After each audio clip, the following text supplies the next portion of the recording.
1300 سال سے ائمہ دین تو یہ کہہ کر دفاع کرتے رہے ہیں کہ لان تان نہ کریں، سب و شتم نہ کریں، ان کو کافر و فاسق نہ کریں، زبان بند رکھیں۔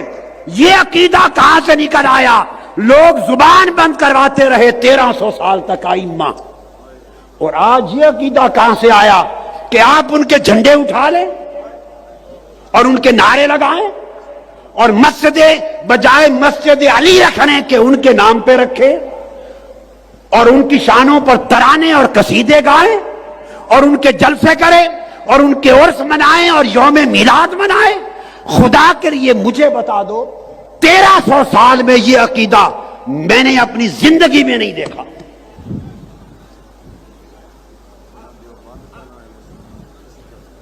نہ اہل سنت والجماعت جو بریلوی مکتب فکر کہلاتا ہے نہ ان کے ہاں دیکھا، نہ اہل سنت والجماعت میں جو علماء دیوبند ہیں، دیوبندی مکتب فکر، نہ ان کے ہاں دیکھا۔ یہ سن لیں، میں ضمانت کے ساتھ کہہ رہا ہوں، نہ اہل حدیث مکتب فکر میں دیکھا جن کو سلفی کہتے ہیں۔ غلط باتیں لوگوں میں ڈال رہے ہو، یہ صدیوں سے خارجیوں اور ناسبیوں کا عقیدہ ہے کہ علی بھی حق میں اور ان کے مقابلے میں آنے والے بھی حق میں۔ غلط ہے۔ اس پر اہل سنت و جماعت کا اجماع ہے کہ علی حق پہ تھے اور میرے مولا علی کے مقابلے میں آنے والے خطا پر تھے۔ وہ بے خطا نہیں تھے، وہ خطا پہ تھے۔ کا ثبوت دیا ہے، یہ کذاب ہے، دجال ہے، یہ معاویہ کے طریقے پر ہے۔ معاویہ جہنمی ملعون بھی مولا علی کی شان میں گستاخیاں کرتا اور کرواتا تھا۔ معاویہ منافق نے بھی ممبروں سے مولا علی پر لعنت کروائی۔ معاویہ علی پر بھونکتا تھا، اس کی پیروی یہ کر رہا ہے۔ یہ بھی معاویہ کا پلہ ہے، شکل انسانی میں کتا ہے۔ یہ کرسی پر بیٹھ کر سیدہ کو بھونک رہا ہے۔ اس سے پہلے اس کا باپ یزید ملعون جہنمی حسین امام علی مقام علیہ السلام پر بھونک چکا ہے۔ ڈاکٹر آصف اشرف جلالی غیر حلالی قرآن کی آیت کہ اصل میں لوگ جو ہے نا بخاری صاحب یزید کی ولی عہدی سے بات شروع کر دی، یہ تاریخ کا بہت بڑا فرار ہے، لوگوں کو بیوقوف بنایا ہوا ہے، جس کی وجہ سے کربلا کی کوئی سمجھ نہیں آتی کہ چلو ایک آدمی برا بھی آ گیا تو اس پر مر جانا تھا۔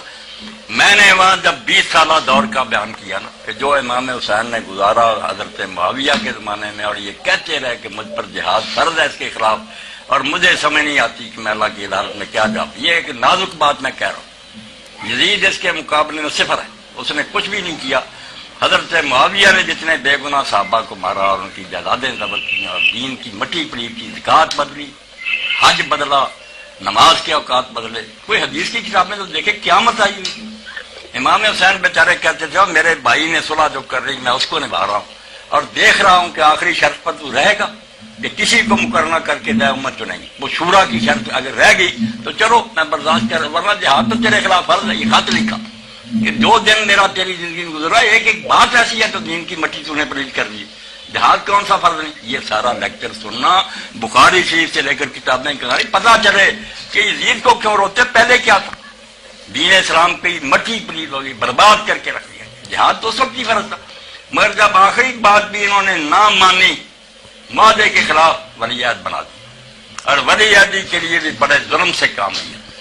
یہ بیعت تو بات کی بات ہے نا، صحیح بخاری میں جی عمار بن یاسر کی فضیلت ہے کہ وہ لوگ کو جنت کی طرف بلاتے ہیں۔ کتنے فضائل ہیں حضرت عمار بن یاسر رضی اللہ تعالیٰ عنہ کے۔ معاویہ بن ابی سفیان عمار بن یاسر کے قاتل، معاویہ بن ابی سفیان حضرت حجر بن عدی رضی اللہ تعالیٰ عنہ کے قاتل، حضرت سیدنا ابو بکر صدیق رضی اللہ تعالیٰ عنہ کے بیٹے محمد بن ابی بکر کے قاتل۔ یہ سب جتنے قتل ہو رہے ہیں ان کا کوئی قصور نہیں ہے، بے قصور مارے گئے۔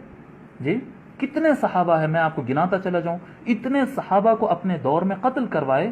امام حسین علیہ السلام کو براہ راست جو ہے فیس ٹو فیس دھمکی دیے۔ امام حسن علیہ السلام کا انہی کی دور میں زہر دے کر ان کو شہید کیا گیا اور قاتل نہیں پکڑا جاتا۔ آج یہی نہیں ہو رہا ہے ہندوستان کے اندر، مودی سرکار کے اندر جو ہے معصوم لوگوں کا قتل کر۔ سال بن ابن سعد السعدی کو بلا کے ممبر پہ کہتا ہے کہ حضرت علی پہ لعنت کرو، وہ کہتے ہیں میں نہیں کروں گا۔ وہ کہتے ہیں چلو تم کہہ دو لعن اللہ ابو تراب، ابو تراب علی ابن ابی طالب پر لعنت۔ اب ابو تراب مٹی والا وہ تحقیر سے نام لیتے تھے، اور کہتے ہیں تم ابو تراب کہہ رہے ہو، حضرت علی صاحب سے زیادہ خوش اسی نام سے ہوتے تھے. تو اس میں لعنت کے الفاظ موجود ہیں. پھر آپ دیکھیں کہ مسند ابی یعلا کے اندر موجود ہے کہ ام سلمہ کہتی ہیں لوگوں تمہارے ممبروں سے رسول اللہ صلی اللہ علیہ وسلم پر گالیاں بکی جاتی ہیں. انہوں نے کہا معاذ اللہ، کون گالی بکے گا؟ ان کا تم نہیں کہتے علی پر لعنت، علی اور علی سے محبت کرنے والوں کو تم سب نہیں کرتے ہو؟ اب وہاں سب کا ترجمہ تو تنقید ہو ہی نہیں سکتا. کیا حضرت علی پر تنقید نبی علیہ السلام پہ تنقید ہے؟ نہیں. کیا حضرت عمر پر تنقید حج تمتع کے مسئلے پہ صحابہ کا نبی علیہ السلام پہ تنقید ہے؟ نہیں. تو پھر تو یہ بات ہی جعلی ہو جائے. وہ گالی دے رہے تھے نا. ہاں، نبی حضرت علی کو گالی دینا نبی علیہ السلام کو گالی دینا ہے. کیوں؟ وہ ام سلمہ کہتی ہے تم کہتے ہو علی پر علی کو گالی دیتے ہو اور علی سے محبت کرنے والے کو گالی دیتے ہو. تو میں حضور کی بیوی گواہی دیتی ہوں سب سے زیادہ تو نبی علیہ السلام علی سے محبت کرتے تھے. جب تم علی کو برا کہہ رہے ہوتے ہو دراصل نبی علیہ السلام کو برا کہہ رہے ہوتے ہو. وہ تنقید کا تو معاملہ ہی نہیں ہے. تو تنقید ترجمہ ہو ہی نہیں سکتا. حدیث اپنے الفاظ خود حفاظت کرتی ہے. مسلم میں الفاظ ہیں لعنت کے، وہ واضح الفاظ موجود ہیں. پھر سنن نسائی الکبریٰ کا جو چیپٹر ہے فضائل صحابہ والا، اس کے اندر بھی آپ کو الفاظ مل جائیں گے لعنت کے. ابو داؤد کے اندر لعنت کے الفاظ مل جائیں گے. یہ ساری کی ساری حدیثیں میں نے اس کے اندر شامل کی ہیں. ان سے چھٹکارا ممکن نہیں ہے، کسی صورت ممکن نہیں ہے. یہ یعنی وہ تنقید میں کہتا ہوں اس کے اوپر اجماع ہے امت کا کہ سب و شتم ہوا ہے، اور عملی تواتر جاری ہے کہ آپ ان پہ کرواتے رہے ہیں. ان کی دشمنی میں شیعہ ان پہ کر رہے ہیں. اب مختصر بات یہ ہے کہ ایک مسئلہ آپ کا رہ گیا ہوگا کہ جناب امیر معاویہ رضی اللہ تعالیٰ عنہ کا جو سلسلہ ہے تبرہ بازی کا، اس کا نام کوئی شرائط صلح طے کرنا نہیں ہے، نہ کوئی اصلاح کرنا، نہ اپنا موقف بیان کرنا ہے، بلکہ سن 40 میں آپ نے تبرہ شروع کیا جو لگاتار صدی کے خاتمے تک جاری رہا، اور حضرت عمر بن عبدالعزیز رضی اللہ تعالیٰ نے اس کو آ کر کے بند کیا. یہ خطبہ جسے ان اللہ یامر بالعدل والاحسان وایتاء ذی القربی، یہ حضرت عمر بن عبد ان سے ظلم کرنے والا مومن ہے، ان کے حقوق طلب کرنے والا مومن ہے، ان کو اذیت دینے والا مومن ہے، ان کو شہید کرنے والا مومن ہے. اس کو صحابی مانو گے، اس کو مومن مانو گے، اس کو مسلمان مانو گے. اگر اس دور میں کوئی ظالم، کوئی زندیق اور ملعون یہ نعرہ لگائے کہ بے قصور، کیسے بے خطا بے قصور اگر کا کوئی نعرہ لگائے، جس قبیلے نے نبی کے خاندان کی اینٹ سے اینٹ بجائی ہو، کیا سمجھو گے وہ کون ہے؟ ہم میں سے ہو سکتے بولو. یہ تھوڑا گنگا ہونا تو تباہی کر چکا ہے، یہی آپ کا چپ رہنا تو تباہی کر چکا ہے. پہچانو کہ منافق کون ہے، پہچانو زندیق کون ہے، پہچانو ملعون کون ہے. نبی کے دشمن کو زندہ باد کہنے والا ہمارا ہو سکتا ہے، علی کے دشمن کو زندہ باد کہنے والا ہم میں سے ہو سکتا ہے. کہ ممبروں پہ بیٹھ کے مولا علی کو گالیاں دی جاتی ہیں. یہ تاریخ میں یہ دور بھی آیا. آپ پڑھیں تاریخ، بنو امیہ کا ایسا دور بھی دنیا نے دیکھا ہے. اسی لیے حضور نے فرمایا تھا من سب علی فقد سبنی، جس نے میرے علی کو گالی دی اس نے مجھے گالی. اور لوگوں نے ممبروں پہ بیٹھ کے باقاعدہ حکومت کی طرف سے یہ جو ہے وہ قانون تھا کہ تمہارا خطبہ مکمل نہیں ہوگا جب تک علی کو گالی نہیں دو. یہ لمحے بھی آئے جب اس دور میں دشمن علی موجود تھے، مبغضین موجود تھے، اور افراط محبت میں رکھنے والے موجود تھے. تو یہ دور تو اسلام کا حضور کے دور سے 1400 سال پیچھے ہے. تو یہاں بغض رکھنے والے بھی موجود ہیں. فیضان بیان کر رہے ہو، فیضان بیان کر رہے ہو، مجھ سے کہہ رہے ہو کفے لسا کر لو. تم کاتب الوحی کام کرو، میں کفے لسا کروں. تم فیضان جاری کرو، میں کفے لسا کروں. تم عظمتیں بیان کرو، میں کفے لسا کروں.